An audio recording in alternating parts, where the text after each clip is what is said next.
ఎక్కువగా మోకాలు నొప్పులు లోపల జాయింట్లు కానీ అరిగిపోయిన వాళ్ళకి కానీ ఈ లక్షణాలు వస్తాయి.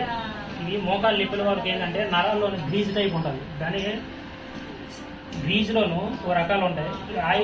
ఆయిల్ డెవలప్మెంట్ అవ్వడానికి మనకి దీంట్లో ఒక మెడిసిన్స్ టీమ్ చెప్తాను. మోకాలు నొప్పులు కానీ జాయింట్లు అరిగిపోయినా సరే, ద్రవం కానీ ఏదైనా లోపల తక్కువైనా సరే, దీంట్లో ఈ ప్రాసెస్ బట్టి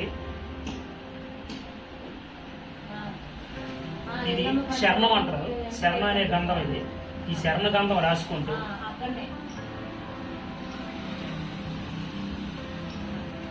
ఇది పొప్లాయ్ అంటారు.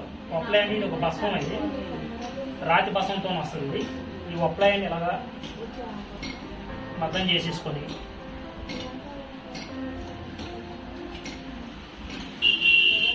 ఇది మీకు ఇన్ఫెక్షన్ వాళ్ళకి మనం రాసాం కదా, ఇది చేయడానికి కారణం ఏంటంటే లోపల అంటే ఈ ద్రవానికి ఏదైనా కొంచెం ఇన్ఫెక్షన్ బయట రాకుండా మనం కొట్టు కడతాం కాబట్టి రాకుండా ఈ లక్షణాలకు పనిచేస్తుంది.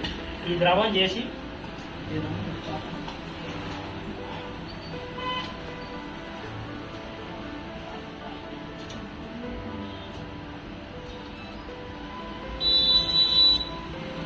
ఎలాంటి మోకాలు నొప్పులు అయినా సరే 100%గా ఈ వైద్యానికి మాత్రం ఇది ఆయుర్వేదంలో నేపాల్ వైద్యం. ఇది మొండు వైద్యం అంటుంది. ఈ మొండు వైద్యం లక్షణాలకి ఇమీడియట్లీ కంట్రోల్ అవుతుంది. ఇది మోకాలు నొప్పులు బాధపడిన వాళ్ళకి మాత్రం 100%గా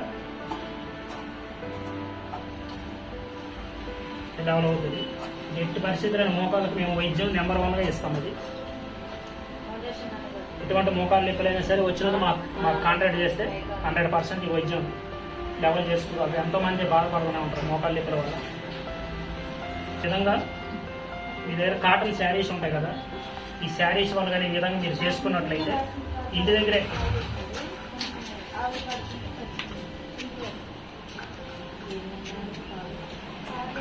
ఎలాంటి నొప్పి అయినా సరే మీరు కంట్రోల్ చేస్తుంది ఈ వైద్యం.